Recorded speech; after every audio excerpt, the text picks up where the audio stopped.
¿Y si las mayores conspiraciones de la historia nunca murieron realmente?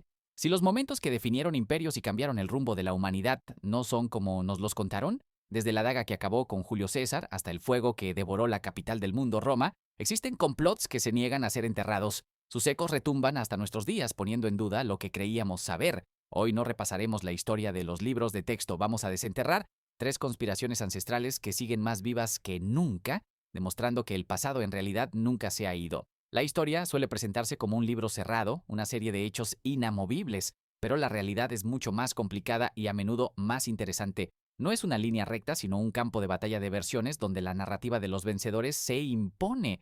Pero ¿qué hay de las dudas, los susurros y las versiones silenciadas? Esas historias también viajan a través de los siglos. En los próximos minutos exploraremos cómo estos enigmas del pasado siguen causando polémica y alimentando teorías. Nos adentraremos en los pasillos del poder, en noches de traición y en la mente de personajes que cambiaron el mundo. Y con cada uno nos haremos la misma pregunta. ¿Y si la versión oficial no es toda la verdad? Prepárense, nuestro viaje al corazón de la sospecha empieza ahora. Noche del 18 de julio del año 64. Una chispa en un puesto de mercancías cerca del Circo Máximo se transforma en un infierno. Durante 9 días, las llamas devoran la capital del imperio. El balance es devastador. Gran parte de la ciudad queda reducida a cenizas o gravemente dañada. La imagen que ha quedado grabada es la de un emperador Nerón desquiciado, tocando la lira mientras observa la destrucción. La leyenda cuenta que para calmar la ira popular buscó un culpable y lo encontró en una pequeña secta, los cristianos, contra quienes lanzó una brutal persecución, pero aquí es donde la historia se agrieta. El historiador Tácito, una de las fuentes principales,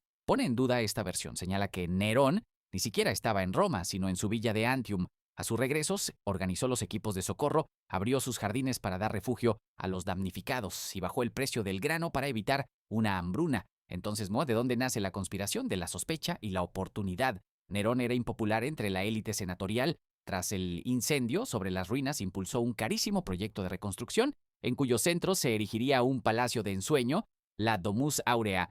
Para sus enemigos la conexión era evidente. Nerón quemó la vieja Roma para construir la suya. La conspiración sostiene que fue un acto deliberado creando una crisis para justificar una solución que solo le beneficiaba a él. La persecución de los cristianos fue la cortina de humo perfecta. Esta teoría resuena hoy como un patrón de abuso de poder. La idea de un líder que fabrica un desastre para consolidar su autoridad es una sospecha que nunca envejece. Junio del 323 a.C. En el palacio de Nabucodonosor II, en Babilonia, el hombre que había conquistado el mundo conocido yace en su lecho de muerte. Alejandro Magno, a punto de cumplir 33 años, no fue derrotado en batalla. Su conquistador fue una misteriosa enfermedad. La versión oficial dice que Alejandro murió de una fiebre repentina, probablemente malaria o fiebre tifoidea. Durante 12 días que su cuerpo se fue apagando entre fiebres, dolores y una parálisis progresiva hasta que expiró, dejando un imperio colosal sin un heredero claro. Pero la idea de que sucumbió a una simple enfermedad siempre ha parecido anticlimática, y aquí nace una de las conspiraciones más duraderas, la teoría del envenenamiento. Algunos cronistas mencionan que, en mitad de un banquete, Alejandro lanzó un grito de dolor, como si lo hubieran atravesado, un síntoma que muchos interpretan como prueba de un veneno. Una teoría forense moderna sugiere que pudo padecer el síndrome de Guillain-Barré, un raro trastorno neurológico que causa parálisis. Esto explicaría por qué su cuerpo no mostró signos de descomposición durante días. No estaba muerto, sino completamente paralizado. La teoría más explosiva es la del asesinato político. ¿Quién se beneficiaba de su muerte? Prácticamente todos a su alrededor. Sus generales estaban exhaustos y Alejandro planeaba una nueva expedición hacia Arabia que no les entusiasmaba. El principal sospechoso es Antípatro, el regente de Macedonia. La leyenda dice que fue su hijo, Yolas, copero real de Alejandro, quien le sirvió la copa envenenada. La conspiración dibuja un complot perfecto tan pronto como Alejandro murió. Su sueño de un mundo unido se hizo añicos en una guerra civil entre sus generales. Mientras su tumba siga siendo un misterio, la pregunta persistirá. 15 de marzo del año 44 a.C.